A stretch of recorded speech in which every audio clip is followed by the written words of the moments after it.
Week 14 is officially here, and today I got you guys covered with my top 36 wide receivers in the tier list format I bring you guys every Saturday, going through my wide receiver 1s, my wide receiver 2s, my wide receiver 3s, and my favorite flex players entering Week 14 in fantasy football. I talked about this on the Sneaky Starts video, but this is the final week. You guys can go out there and clinch your playoff spots.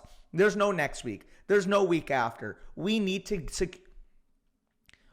be securing the W's this week, and I got you covered. Again, we do have some teams on bye, which we'll discuss in a second. But before we do that, we go through the will they play tier. Again, general rule of thumb, we want to be seeing some good progress reports today as I'm recording this as Saturday. So monitor the status. A lot of questionable tags this week. The main 5 guys that would have worked into the equation of my rankings this week are George Pickens, Ladd McConkey, Malik Neighbors, DJ Moore, and Keon Coleman. So as you guys can see here from this tweet from Jesse Morse, Dr. Jesse Morse over on Twitter, he does expect DJ Moore, Malik Neighbors, and George Pickens to be a go, but he also lists here that Keon Coleman he expects to be out. So in terms of all those injuries respectively, George Pickens, late week addition to the injury report with a hamstring injury. Make sure you monitor that status there. Again, Jesse Morse does expect him to play.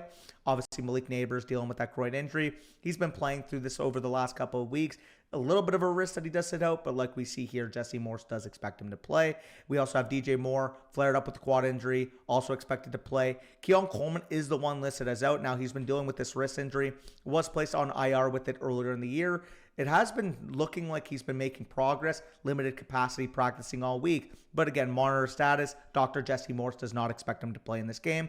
And of course, like I said, the team's on bye this week. If you have players on these teams, make sure they are out of your lineup. We have the Houston Texans, Baltimore Ravens, Denver Broncos, Washington Commanders, Indianapolis Colts, and New England Patriots on bye week this week. But officially going on to my top 12 wide receivers, and we start off with my wide receivers 1, 7, and 8 respectively. Jamar Chase of the Cincinnati Bengals, T. Higgins of the Cincinnati Bengals, and CeeDee Lamb of my beloved Dallas Cowboys. Big time Monday Night Football game with the Cowboys taking on the Bengals at home this week. And obviously we'll start off with the headliner, the overall wide receiver 1 in fantasy football right now with Jamar Chase, and what is an advantageous matchup for him on the outside. With Jamar Chase, I mean, he has the opportunity to clinch you that playoff spot if he has not already done so far. Obviously, we know what the Bengals passing attack has been able to do. They are implied for 27.5 road points in this game. And with the way Joe Burrow's been playing, with the way Jamar Chase has been playing, the touchdown equity he has in this offense, he is a set it and forget it overall wide receiver 1 for me this week. Obviously, T. Higgins as well in this offense. He's been playing his best football of his career on a point per game basis. He's been a wide receiver 1. And of course, he's also insulated to this Bengals offense. He does have the tougher matchup on the outside, expected to face shadow coverage against Deron Bland. But with the way T. Higgins has been playing, I trust him in full capacity. My wide receiver 7 on the slate. A little bit murkier on the Lamb front. He is still battling that AC joint sprain. Obviously had that bad game against the Giants on Thanksgiving. I'm not really worried, to be honest. CeeDee Lamb in those 5 games prior to last week, 10 plus targets in each of those games. And we know Cincinnati is an advantageous matchup for him on the outside. On top of that, with all these guys, I mean, this is a great game environment. Second highest over under of the slate, third highest projected pace. Sharps are on the over at 15+% versus the public. We love to see these overall game environment factors. And if you do have players from this game, punch your ticket toward that fantasy football playoffs. Number 2, we have A.J. Brown of the Philadelphia Eagles, 29.25 implied Eagles points facing the Carolina Panthers at home this week. And with the Eagles, I mean, we know A.J. Brown is a superstar player, and obviously, like I said, tethered to this great offense, the highest projected offense of the entire slate in terms of implied total. With A.J. Brown, he has been a victim of extremely low passing volume. This is an Eagles team that is throwing the ball about 5 times less per game than they were last year. However, we do have Devontae Smith coming back. We could potentially see some more inherent pass volume in this team. And with how good A.J. Brown is, he's the type of player that can take advantage on any single target.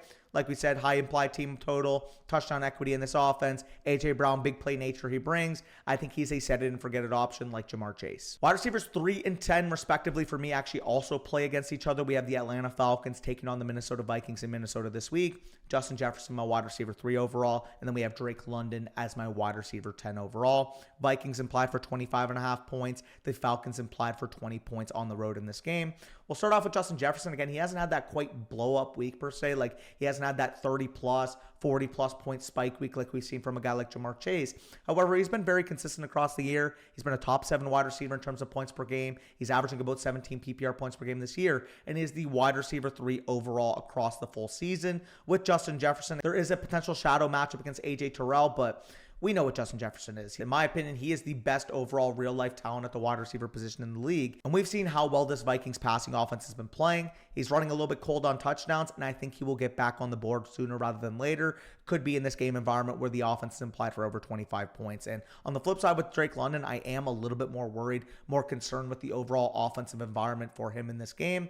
On the side of Justin Jefferson, like Sam Darnold is playing very good football. With Kirk Cousins, that really hasn't been the case in these last 3 games. In his last 3 games, 0 touchdowns thrown, 6 interceptions thrown for Kirk Cousins. And while that hasn't really impacted Drake London's bottom line, he's still a target commander, 16 targets last week, 9 receptions, 86 yards. It does concern me in terms of his overall touchdown equity in this offense. With Drake London, again, we know he's going to command the targets. But if Kirk Cousins is struggling against this blitz-happy Vikings defense, I think he could be in trouble from a touchdown perspective. Again, involvement-wise, volume-wise, no concern. But if he doesn't have that touchdown upside like some of these other guys in this range, that's why he ranks at 10, even though I still really like Drake London. But moving on to wide receivers 4 and 9, we have Puka Nacua of the LA Rams and Cooper Kupp of the LA Rams. Big-time game hosting the Buffalo Bills, 22.5 implied Rams points this week.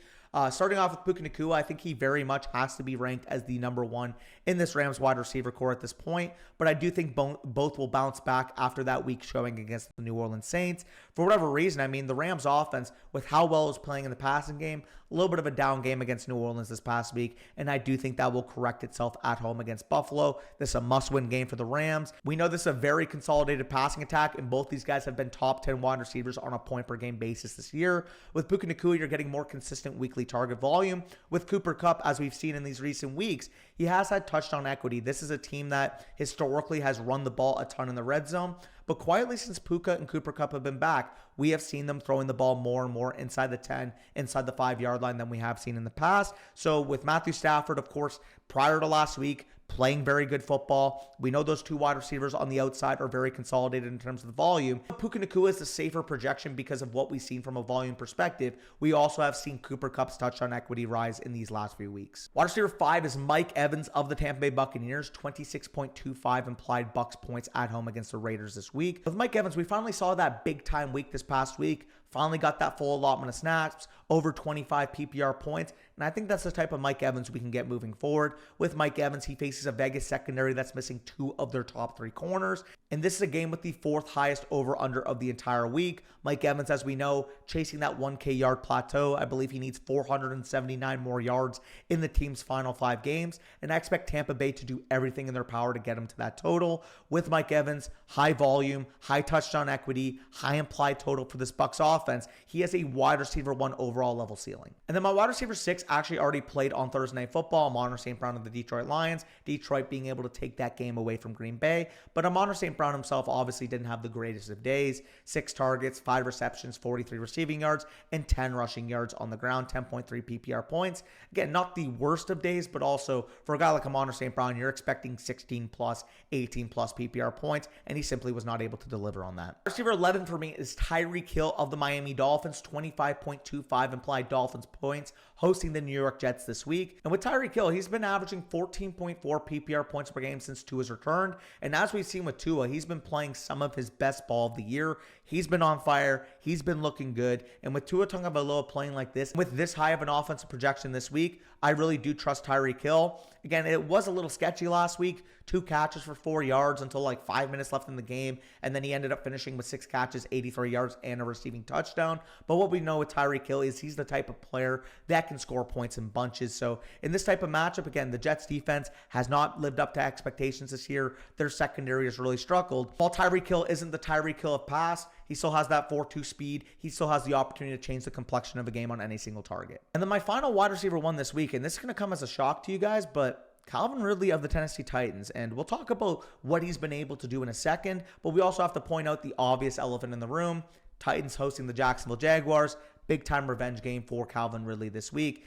Aside from that obvious revenge game angle, Calvin Ridley, like I said, has been an alpha wide receiver 1 on this team and has a huge advantage through the air this week. Jacksonville, the second worst defense against opposing wide receivers this year. And Will Levis has quietly played some very efficient football since returning from injury. With Calvin Ridley, yes, sure, off week last week, but the Commanders absolutely boat raced the Titans. And prior to that game, we saw Calvin Ridley averaging 16.9 PPR points per game in the previous 5. But you need to start these guys like I mentioned at the top, so now let's spend some more time focusing on wide receivers 13 and 36. Before we do so, as always, playoffs are around the corner. Playoffs are officially next week, and you guys want access to all of our rankings throughout the playoff push. And there are 2 ways to access the weekly rankings manifesto throughout the playoffs. First way, Underdog Fantasy, promo code FSC. If you sign up and first deposit at least $10, you make 1 play on the site, you'll get access to our full rankings throughout the fantasy football playoffs. And the other way is by going over to flockfantasy.com. If you guys use promo code FSC, you'll get 30% off any site-wide package, as well as a 7-day free trial on the site. But speaking of those high-end wide receiver 2s, we move on to my wide receivers 13 and 14 respectively. Jackson Smith-Njigba of the Seattle Seahawks, DK Metcalf of the Seattle Seahawks. Seahawks going on the road to play the Arizona Cardinals this week, implied for 21 points. And I do have JSN ranked higher, but I think both these guys have flip-flopped between wide receiver 1 and 2 usage. I trust JSN because of the recent stretch of play he's been playing at. But with DK Metcalf, we know what he represents. The size, the speed, the ability on the outside. And this is the type of game environment we can see DK Metcalf get loose. So I think JSN is the safer projection. He's been getting the volume. He's been working that slot role. He's really honestly looked like the player that I thought he would going into the year. So that's why I have him as wide receiver 13. But if you told me after the week that JSN, 5 catches, 86 receiving yards, DK Metcalf, 4 catches, 90 yards, and a receiving touchdown, I would not be shocked. Again, I think JSN at this point has been the safer projection, so I do think he gets the flowers of being ranked higher. But if DK Metcalf had that big-time week, again, divisional matchup, stakes on the line, both teams trying to win that NFC West, I would not be shocked. And then wide receiver 15, another guy I just have to give my flowers to, but where did this Jerry Jeudy eruption absolutely come from? I mean, yes, sure, it's not the greatest overall offensive environment, only 19 implied points at home against Pittsburgh, but we do have to give Jerry Jeudy his show because how dominant he's been in these last 5 games. He's averaging 21.68 PPR points per game in those 5 games, and in his last 3 in particular, 27 PPR points per game. It is a tough matchup. He's expected to see shadow coverage from Joey Porter Jr., but Jerry Jeudy just looks like one of the best wide receivers in the NFL recently. So if he's going to keep playing like this, if we're going to keep getting this type of Jameis Winston volume, Jameis Winston, who's attempted 40-plus passing attempts in all but 1 game since he became the starter, I think you got to ride the high of Jerry Jeudy right now, even in a tough matchup. Wide receiver 16 for me, and finally returning to the Eagles this week, we have Devontae Smith, and obviously, like I mentioned with A.J. Brown, going up to play the Carolina Panthers at home. And with Devontae Smith, he has not lived up to expectations if you drafted him in round 3, round 4, 12.96 PPR points per game, down from his career average. But like I mentioned with A.J. Brown, with Devontae Smith back, maybe we start to see the Eagles throwing the football more. Like I said with AJB, 25 about give or take pass attempts per game for Jalen Hurts this year, whereas he's been over 30 in each of the last 2 seasons. So something's got to give. These 2 wide receivers are way too talented to not be producing, and I do think we start to see a shift in the Eagles' philosophy in terms of throwing the football more moving forward. And then wide receivers 17 and 18 respectively, closing off the high-end wide receiver 2s. We have Garrett Wilson of the New York Jets, and we have Devontae Adams of the New York Jets. And it's funny because obviously we're talking about pairs of teammates throughout this video, but I really have a hard time deciphering between these 2 wide receivers. Like on one side, Devontae Adams has been the more consistent target player, but we've seen the spike week potential of Garrett Wilson in these last couple. However, both these guys, 8+ targets per game since Devontae Adams came over via trade, and even though this is a tough matchup, we know Breece Hall's going to be out. We know they're going to have a hard time running the football with how bad they've been in that department this year. And when we're looking at Garrett Wilson and Devontae Adams, yes, it is a tough matchup, but because of the volume, you got to trust them as wide receiver 2s. And then moving on to my low-end wide receiver 2s, my wide receiver 19 entering the week, and this looks bad looking back on it, but I really wouldn't change anything from a process standpoint. This had a high over-under, great matchup in the slot for Jaden Reed, but fortunately, Green Bay thought otherwise. 1 target, 0 receptions, 0 PPR points. If you started Jaden Reed and you got a goose egg, hopefully you hit on your other picks this week because that's left you in a bad spot. Number 20, we have Marvin Harrison Jr. of the Arizona Cardinals, 23.5 Cardinals implied points this week at home against Seattle. And head coach Jonathan Gannon challenged the offense last week, saying that they want to make Marvin Harrison more of a focal point. And we saw that. 12 targets, 5 receptions, 60 receiving yards, and a receiving touchdown this past week. Sure, does Marvin Harrison Jr. have to be more consistent, make this type of performance not a one-off but a constant? Absolutely. However, he is a young wide receiver. He is seeing volume, and he's coming off a big week. It's a tough matchup on the outside. Do not get me wrong. The Seattle corners have been playing a lot better as of late. Mike McDonald has really changed that defense. But if Marvin Harrison Jr. is going to continue commanding volume, I trust his level of talent to be able to keep performing. Again, I'm not saying he's going to go out there and be a wide receiver 1. I have him ranked at wide receiver 20 for a reason because there is risk. However, he is a young player. He has been learning, and we did see a big-time week last week. So who knows? Maybe we do continue seeing brighter days for Marvin Harrison Jr. moving forward, but I'm baking in some risk at 20. And wide receiver 21, he's kind of the opposite of Marvin Harrison Jr. in the sense that Marvin Harrison Jr. is the upside play, the talent, the size, the speed on the outside. Jacoby Myers has just been so damn consistent, and he deserves his flowers as being a top 24 level wide receiver on a week-to-week basis. Since the team traded away Devontae Adams, 15.9 PPR points per game. And we do have a Raiders offense that is being respected on the road here. Nearly 20 implied points on the road, pass funnel defense that the Bucs represent, and we do know Jacoby Myers is a top 2 target on this team with Brock Bowers. 28% of the targets since Adams got dealt, and with the Raiders run game being a complete mess, Samir White out, Alexander Madison banged up. Is it going to be Sincere McCormick, Abnir Abdullah? I don't know what's going on in their run game, but what I do know is that when they do throw the football, it is Brock Bowers, and then it's Jacoby Myers. Then wide receiver 22 for me is Brian Thomas Jr. of the Jacksonville Jaguars. 18 implied Jaguars points on the road against the Titans this week. And the elephant in the room for BTJ, of course, is the status of Trevor Lawrence. Horrific concussion he suffered last week, hoping for a speedy recovery from Trevor Lawrence moving forward. But unfortunately for Brian Thomas, he was placed on IR. We are expecting Mac Jones to be the starter the rest of the way. And while I do think he does have to downgrade to low-end wide receiver 2 status given the low implied total, we did see him pay off in a big way this past week, 18.7 PPR points. So I still think there is upside because of how talented of a player Brian Thomas Jr. is. Because of the overall offensive installation lacking, I do think you have to downgrade him down here. And finally, at wide receivers 23 and 24, we have Juwan Jennings of the San Francisco 49ers and Keenan Allen of the Chicago Bears. Big time matchup. Bears traveling on the road to play the Niners. And with both these players, they do have tough matchups on either side, but the volume is why they're top 24 options for me this week. On one hand, with Juwan Jennings, 34 targets in his last 4 games. So while Brock Purdy is banged up and the overall Niners offense does have some stank on it right now, we do have Juwan Jennings as one of the few 49ers I actually trust in my lineup. With Juwan Jennings, getting 15 PPR points per game since the bye week. The Vegas line isn't ready to count out this Niners offense. Yes, on display. The offensive line has been struggling. Brock Purdy's hurt. Christian McCaffrey obviously going down this past week, but they're still implied for 24 points this week. So Vegas still expects Shanahan to figure it out. Juwan Jennings has been consistent on a volume perspective, and if they do end up nearing that 24 implied total, I think he can establish as a wide receiver 2.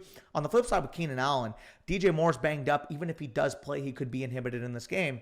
And quietly, Keenan Allen has been absolutely dominant in these last 2 weeks. 23 targets, 23 plus PPR points in each of those 2 games. And with Keenan Allen, he finally looks healthy. Caleb's playing some much improved ball over these last few weeks. So despite a tough matchup, I really do trust Keenan Allen as a top 24 option. Moving on to my wide receiver 3s, we start off with Jameson Williams, who ranked at 25 this week. Obviously played in that Thursday night game.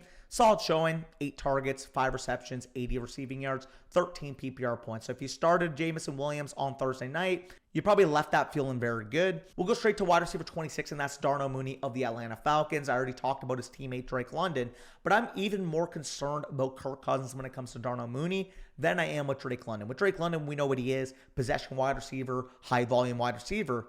Darnell Mooney is their vertical wide receiver. So if Kirk Cousins is not seeing the field well, maybe he's getting under pressure all game from that blitz-happy Vikings defense, I think it will take its toll on Darnell Mooney a lot more than it will on Drake London. With Darnell Mooney, again, he's been great all year, and I still think he's a volatile wide receiver 3, given the upside he can bring on any single target. But if Kirk Cousins isn't throwing touchdowns, his value decreases dramatically because he simply isn't getting the type of volume that Drake London is as of late. And then moving on to wide receivers 27 and 29, we have a pair of teammates here with the Chiefs teammates. Xavier Worthy at 27, DeAndre Hopkins coming in at 29. Big time divisional matchup, Chiefs hosting the LA Chargers, implied for 23.5 points this week. And with the Chargers, I mean, they are a pass funnel defense. The Chiefs, of course, high implied total at home. And I do think the Chiefs passing game finally takes flight.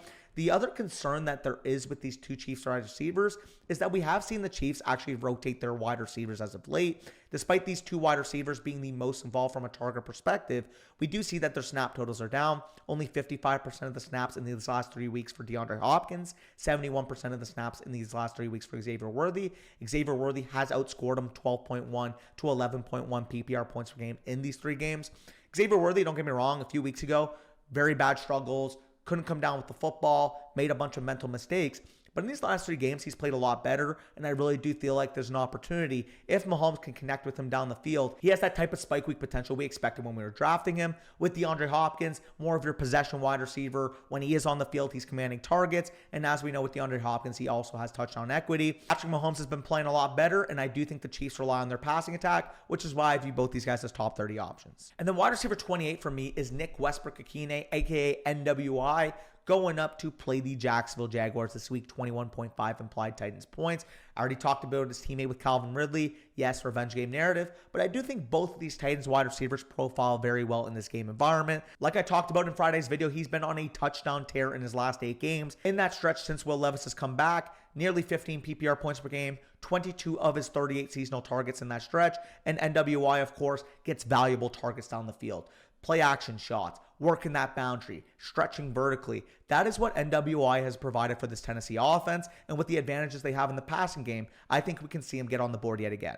And then finally at 30, we have Jordan Addison of the Minnesota Vikings, 25.5 implied Vikings points at home against the Falcons, like I mentioned with Justin Jefferson.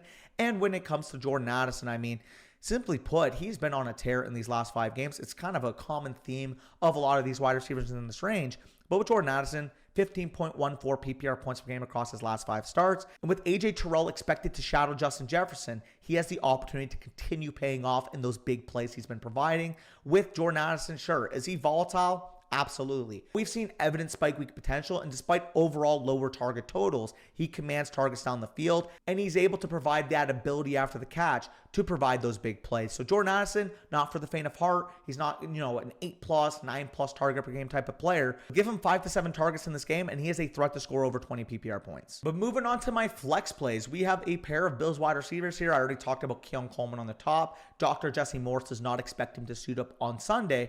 And we go to the other 2 Bills wide receivers. We have Khalil Shakir at 31, and we have Amari Cooper here at 35, 27 implied Bills points, going to play the LA Rams on the road this week. And I'll start off with Shakir. I mean, he's been the healthiest and most consistent wide receiver on the Bills all year. He's averaging over 13 PPR points per game in the games he did not leave early in, and he's operating that slot yak role, the Amon or Light type of role for this Bills offense. Again, he's not the biggest of touchdown threats, but he is the most consistent Bills wide receiver on a week-to-week basis. If you're in a PPR league, you love having guys like Khalil Shakir in your lineup, whereas Amari Cooper, although he's the more volatile option of this duo, does have that big time weekly ceiling. Yes, was he a little bit disappointing in that snow game against the Niners? Sure. He only played 47% of the snaps. The Bills were handling the Niners very comfortably. And I do think in this type of game environment, big time matchup, Rams are going to come out hot on the other side. I think we start to see Amari Cooper start to get full-time snaps yet again. Again, he is a risk. I am baking that in, having him at wide receiver 35, because if he does go out there, plays 80+% of the snaps, he is a top 20, top 15 level ceiling. So love both these wide receivers for the Bills. I think Shakir's the safer option, but I ultimately think Amari Cooper has the highest ceiling. Next up at 32, we have Jalen Waddle of the Miami Dolphins, over 25 implied Dolphins points like I talked about with Tyreek. And although it is a risk because he has been extremely inconsistent, in this game environment, with this implied total, with how many bye weeks that we have this week, he needs to be started with top 36 level confidence. Again, bite your lip. I understand it's concerning putting him in. However, the process dictates that because of the bye weeks that are faced this week, because of the high implied ceiling that he has, over 25 points, Tua playing the way that he has been, I think you got to plug your nose and put Jalen Waddle in your lineup. Again, I understand you probably want a safer option because the playoffs are on the line, but given the ceiling that he represents, you have to put him in. Wide receiver 33, it's kind of the anti-Jalen Waddle with Elijah Moore, 19 implied Browns points this week, going to play the Steelers at home. And the reason why he's on this list is that there is no Cedric Tillman. He has been extremely involved in these last 3 weeks, 29 targets in his last 3 games. And with how much Jameis Winston has been throwing the football, you have to trust these Browns passing weapons. Jameis Winston, like I said, 43.8 passes per game this year and 41 plus pass attempts in all but 1 game. So while it's not the greatest overall projection being under 20 points at home, because of the passing volume, you can trust Elijah Moore in all of your PPR leagues. Wide receiver 33 for me. But moving on to wide receiver 34, we have Adam Thielen of the Carolina Panthers, 16.75 implied Panthers points on the road to play the Eagles this week. We just saw this past week, second week coming off of that injury, 10 targets, 8 receptions, 99 receiving yards, and a receiving touchdown. Philly is one of the toughest matchups for wide receivers this year, but Bryce Young has played a lot better as of late. And with Adam Thielen, if he's continuing to develop this level of rapport with them, no Jalen Coker expected back for this game, I think we continue seeing Thielen command this type of volume. And then closing off this video at wide receiver 36, a guy that I didn't really want to put on this list, but given the bye weeks, he kind of has to be. We have Deebo Samuel, the San Francisco 49ers. Again, I already talked about it with Jennings, 24 implied 49ers points. You kind of have to trust the process here, but Deebo Samuel, man, what happened to the guy that we've seen change fantasy matchups on his own? He has not been that player as of late since the bye week. Jawan Jennings has completely separated from him. Deebo Samuel himself, only one game over 10 PPR points in that stretch. It's tough to say what exactly Deebo Samuel's projection is for this week. Again, is he going to get more rushing usage now? Jordan Mason, CMC, of course, on IR. Is he going to actually just start playing better as a receiver? Who knows? But at the same time, the Niners implied for 24 points. You kind of have to plug your nose.